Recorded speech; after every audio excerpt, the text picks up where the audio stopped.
Good morning. Today we are doing some more practice with independent and dependent variables.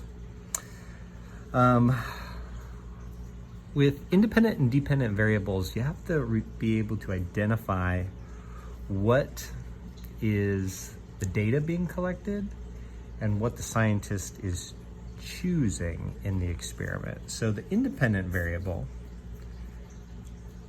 that is the variable that is selected by the scientist.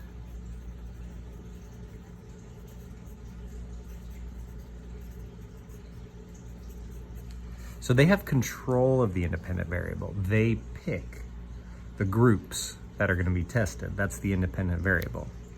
The dependent variable is the data collected.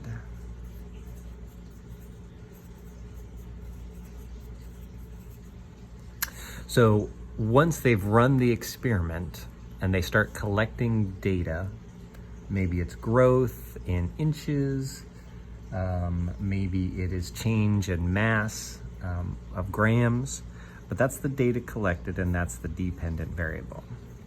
So let's take a look at the sample problem here. And the sample problem says, a scientist wants to study the diversity of soil bacteria found during different months of the year. What is her independent variable? So what does she have control of? Studying diversity of soil bacteria found during different months of the year. Well, she doesn't know what the diversity of soil bacteria is yet, but she does know what months of the year she's going to study. And it says different months of the year. Maybe it's every other month she does the study, but she chooses the months of the year. So the independent variable is months of the year. Now the dependent variable, what data is she collecting here? So what is she looking at each of those months of the year? She's actually going to be looking at the diversity of soil bacteria. So how many different types of soil bacteria there are.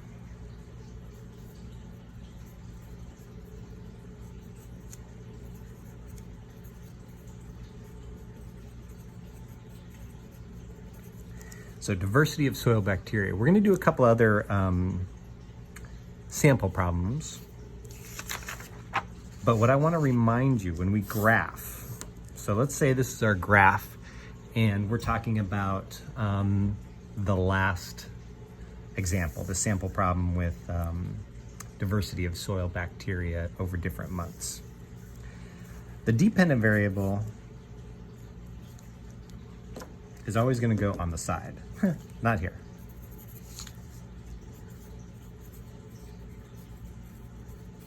So in our graph, the y-axis is always the dependent variable. Down here is your independent variable on the x-axis. So in the case of our soil bacteria, maybe she looked at, every month of the year. So January, February, March, April, May, June, July, August, September, October, November, December. So that's our independent variable. And we might have lines associated with all these.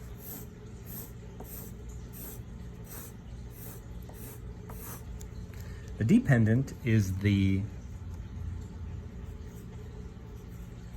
diversity of soil bacteria. And this would be a number. Maybe it starts at 0 and it goes up to 10. So in the middle is 5. Okay? Dependent variable always goes on the y-axis. Independent variable always goes on the x-axis. And then of course you'd have your lines going across.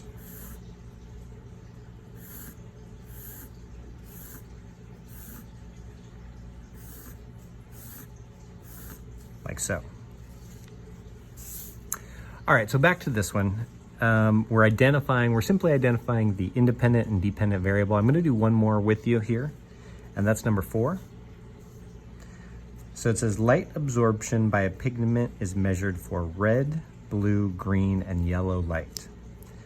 So independent variable, that's what's controlled by the scientist. Is it pigments that's chosen by the scientist or the color light? In this case, it's the color of light that the scientist has chosen. It's their groups that they're going to investigate. So light color. What's their dependent variable? Again, the dependent variable is the data that they collect. So the data that they're collecting is the actual amount of light absorbed.